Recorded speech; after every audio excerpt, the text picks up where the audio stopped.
क्या आपको याद है दूरदर्शन का वो लोगो एनिमेशन, जब एक सिंपल सी स्क्रीन पे रंग बिखेरते हुए एक म्यूजिकल ट्यून बजता था। उस वक्त का नेटफ्लिक्स और यूट्यूब सब दूरदर्शन ही था और उसी एक चैनल में छुपी थी पूरी दुनिया। चलिए आज एक कहानी सुनते हैं दूरदर्शन के उस जमाने की जब जिंदगी थोड़ी धीमी, थोड़ी सच्ची पर बहुत ही प्यारी हुआ करती थी।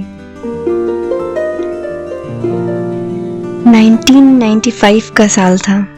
छत्तीसगढ़ के एक छोटे से शहर में रहता था 10 साल का मुन्ना। उसकी सुबह 6 बजे के मुर्गे की आवाज से होती थी और शाम 7 बजे के दूरदर्शन की कृषि दर्शन से। हर संडे उसका एक त्योहार होता था, खास करके शाम 4 बजे जब मोगली जंगल बुक आता था ना। सब बच्चे चटाई बिछा के एक ही टीवी के सामने बैठ जाते थे और एंटीना का डायरेक्शन ठीक करने के लिए मुन्ना को छत पर भेजा जाता था और नीचे से आवाज देते, थोड़ा लेफ्ट करो, थोड़ा और लेफ्ट, थोड़ा राइट, हाँ बस वहीं, बस रहने दो अब, ठीक है।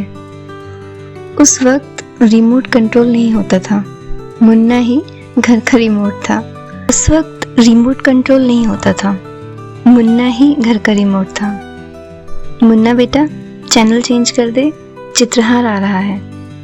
टीवी देखने का मतलब होता था संडे को सुबह महाभारत, सैटरडे को शाम शक्तिमान और हर संडे की सुबह रंगोली और सुरभि, जिसका इंट्रो म्यूजिक आज भी कान में गूंजता है। टीवी देखने के लिए पूरा परिवार एक ही जगह जमा होता था।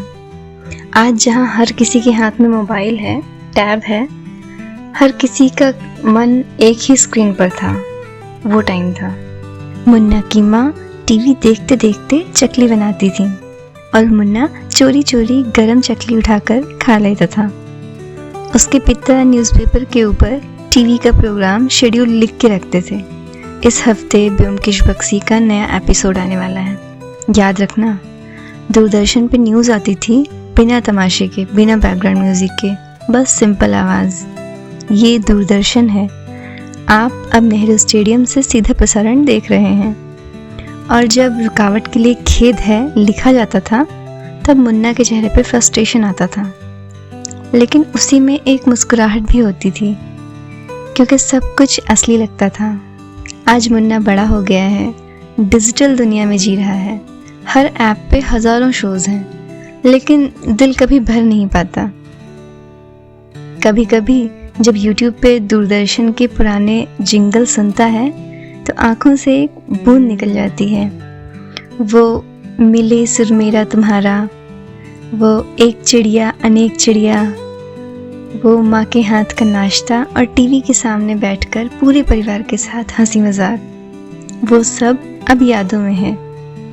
दूरदर्शन सिर्फ एक चैनल नहीं था, वो एक जज्बा था, एक संस्कार था जिसने हमें पेशेंस सिखाया, परिवार से जुड़ने का महत्व समझाया। शायद इसीलिए आज भी जब दूरदर्शन के वो पुराने पल याद आते हैं तो दिल के किसी कोने में एक मुस्कान सी जाग जाती है और हम कहते हैं क्या दिन थे वो भी दूरदर्शन वाले। अगर आपको ये कहानी आपके बचपन की याद दिला गई हो तो एक बार कमेंट ज़रूर करें। मैं भी दूरदर्शन वाले ज़माने से हूँ। और अगर आपको ऐसी और कहानियाँ पसंद आईं तो चैनल को सब्सक्राइब ज़रूर करें। Thank you.